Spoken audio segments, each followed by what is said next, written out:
3 दिन बाद भी पटना में बम मिलने का सिलसिला जारी है। गांधी मैदान में ही श्री कृष्ण मेमोरियल हॉल के सामने जिंदा बम मिला है। आपको बता दें कि नरेंद्र मोदी की रैली से पहले एक 7 धमाके हुए थे और अब भी बम का मिलना जारी है। एक और जिंदा बम मिला है। बम निरोधक दस्ता मौके पर पहुंच गया है। पटना के गांधी मैदान में आज फिर मिला है जिंदा बम। 7 बम फटे थे नरेंद्र मोदी की रैली के दौरान। 27 अक्टूबर को 5 जिंदा बमों को डिफ्यूज किया गया था। जिस तरह से डिफ्यूज किया गया था उस पर एनआईए ने सवाल उठाए थे और नीतीश सरकार की नाकामी देखिए, अब भी बमों का मिलना जारी है। आज एक और जिंदा बम मिला है गांधी मैदान में। बम निरोधक दस्ता वहां पहुंच गया। हमारे साथ आज जानकारी के साथ जुड़ गए एबीपी न्यूज संवाददाता प्रकाश कुमार। प्रकाश, ये चौंकाने वाली बात है कि 7 धमाके हुए, उसके बाद जांच के आदेश दे दिए गए हैं, लेकिन अब भी बम मिलने का सिलसिला जारी है। बिल्कुल, ये आज सुबह में कुछ देर पहले जब बम निरोधक दस्ता और तमाम जो स्क्वाड है वो गांधी मैदान में छानबीन के दौरान ये बम मिला है। ये पटना में एसके मेमोरियल हॉल है जिसके सामने में एक दीवार है गांधी मैदान से सटा हुआ, उसी के अंदर में मिला है। यानी कि पिछले 24 घंटे से ज्यादा हो गए और बम अभी भी मिल रहा है। मिलने का सिलसिला थमा नहीं है। ये एक और बम मिलने से काफी सनसनी फैल गई है कि आखिर ये किस तरफ इशारा करता है, किसकी लापरवाही, इतनी लापरवाही कैसे हो सकती है। पुलिस का दावा है कि वो खोजबीन जांच लगातार हो रहा है। आसपास में सुबह में गांधी मैदान के पास में लोग सुबह में मॉर्निंग वॉक में टहलते हैं। हजारों की तादाद में जिस जगह पे बम मिला है उसके बगल में लोग गुजरते हैं। ऑटो रिक्शा स्टैंड है वहां पर और एक छोटा सा मंदिर भी है। तो उस इलाके में बम का अभी भी मिलना बहुत सारे सवाल खड़ा कर रहा है। शुक्रिया प्रकाश इस जानकारी के लिए। तो नीतीश कुमार का प्रशासन और पुलिस क्या कर रहे हैं, इस पर उठता है गंभीर सवाल। इस बीच आपको बता दें कि गृह मंत्री सुशील कुमार शिंदे को आज पटना जाना था, लेकिन शिंदे आज पटना नहीं गए हैं। शिंदे ने साफ कहा है कि बिहार सरकार को अलर्ट दिया गया था। नीतीश और उनकी पुलिस लगातार कहती रही है कि कोई अलर्ट नहीं था। हमने तो कह दिया है कि इनपुट दिया है, अभी जनरल दे दिया है, नहीं दे दिया है, बात अलग होती है। हम हमेशा जब जनरल कोई स्पेसिफिक इंफॉर्मेशन होती है देते हैं, बट हमेशा ऐसा देते हैं कि इस वक्त आपकी रैली होने वाली है तो अटैक होने वाला है, आपके ऊपर 100 दिन में 2-4 दिन में अटैक होने वाला है। इस तरह की इंफॉर्मेशन देते रहते हैं और जब स्पेसिफिक होती है इंफॉर्मेशन वो भी देते हैं। तो पटना ब्लास्ट को लेकर बीजेपी तो लगातार हमले बोल रही है नीतीश सरकार पर, लेकिन जेडीयू सांसद शिवानंद तिवारी ने जो बयान दिया है उससे तो लगता है कि वो अपनी ही सरकार पर हमला बोल रहे हैं। शिवानंद तिवारी ने कहा है कि पटना रैली के लिए जितनी सावधानी रखी गई उससे ज्यादा सावधानी की जरूरत थी।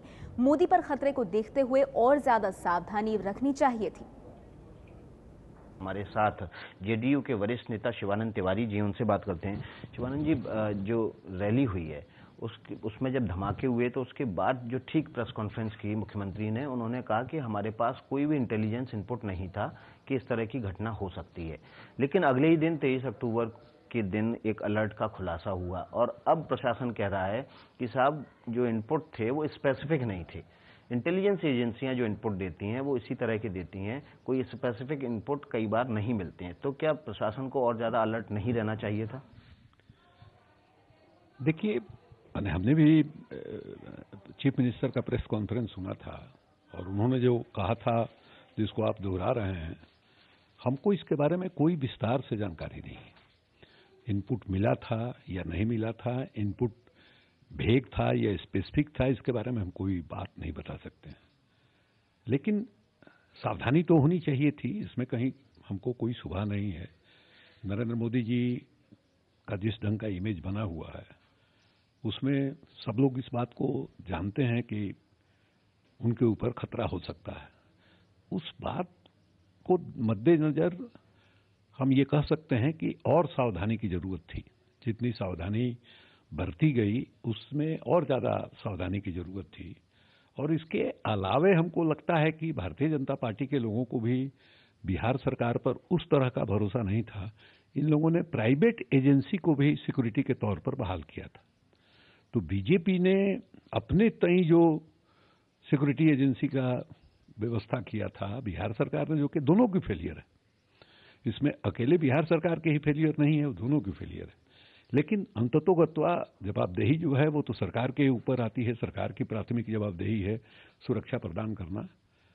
तो हमको लगता है कि निश्चित रूप से मुख्यमंत्री जी इस पूरे प्रकरण की जांच करवा रहे होंगे, दिखवा रहे होंगे कहाँ चूक हुई, और हम उम्मीद करते हैं कि जिस स्तर पर भी चूक हुई है उसको ठीक करने के लिए जहां भी लापरवाही दिखाई दे वहां सख्त कार्रवाई जो है होनी चाहिए। एक और बात खुलकर सामने आ रही है कि तहसीन अख्तर जो कि मास्टरमाइंड है इन पूरे धमाकों का, उसका जेडीयू के एक नेता का भतीजा है और समस्तीपुर का जो महामंत्री हैं उसके चाचा लगते हैं, और वो भी ये बात कह रहे हैं कि साहब तहसीन अख्तर को पुलिस ने जबरन फंसाया है, वो निर्दोष है। तो कहीं आतंकियों के प्रति सॉफ्ट तो नहीं हो रही है जेडीयू? देखिए, आतंकियों के प्रति सॉफ्ट होने का कोई सवाल नहीं है, और हमको नहीं मालूम है कि हमारे किस जिला के पदाधिकारी का वो रिश्तेदार है। इसके बारे में ऑथेंटिक रूप से हम कुछ नहीं कर सकते हैं। पार्टी के जो यहाँ के पदाधिकारी लोग हैं ये भी बता सकते हैं। यह भी संभव है जो पकड़ा गया उसके जो रिश्तेदार हमारे पार्टी के पदाधिकारी हैं उनको उसकी गतिविधियों के बारे में नहीं जानकारी रही हो, बाप को अपने बेटा के गतिविधि के बारे में जानकारी नहीं रहती है। लेकिन अब डिफेंड करने वाली जो बात है, अब उसमें थोड़ा धीरज लोगों को रखना चाहिए, क्योंकि उनके जो चचा हमारे पार्टी के पदाधिकारी हैं जैसा आप बता रहे हैं, और वो कह रहे हैं कि नहीं साहब उसको निर्दोष फंसाया गया है।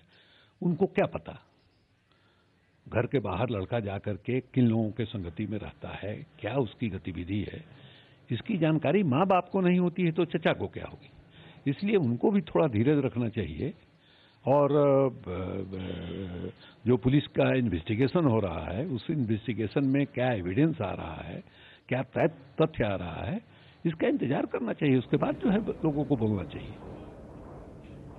और इसी पूरे घटनाक्रम से जुड़ी कुछ एक्सक्लूसिव तस्वीरें हम आपको दिखाने जा रहे हैं। रांची की ये तस्वीरें आप देखिए, ये संदिग्ध इम्तियाज जिसको गिरफ्तार करके उससे लगातार पूछताछ की जा रही है, उसके घर से ये दस्तावेज कुछ संदिग्ध चीजें मिली हैं। कैलेंडर आप देख रहे हैं इन तस्वीरों में, उनमें कुछ चीजें लिखी हुई हैं, और साथ ही 26 और 27 तारीख को मार्क किया गया है। 27 तारीख जबकि ये ब्लास्ट हुए, 7 ब्लास्ट जिनको लेकर के कई जानकारियां पूछताछ और इंटेरोगेशन के दौरान इम्तियाज ने दी हैं। इम्तियाज आपको याद होगा ये वही शख्स है जो कि जब धमाका हुआ था उस वक्त वहां से भाग रहा था और उसको पुलिस ने मौके पर गिरफ्तार किया था। रांची की वो तस्वीरें हम आपको दिखा रहे थे, इम्तियाज के घर से मिली हैं जिसमें कई संदिग्ध चीजें मिली हैं, और उसमें वो कैलेंडर भी जिसमें 26 और 27 तारीख को मार्क किया गया है।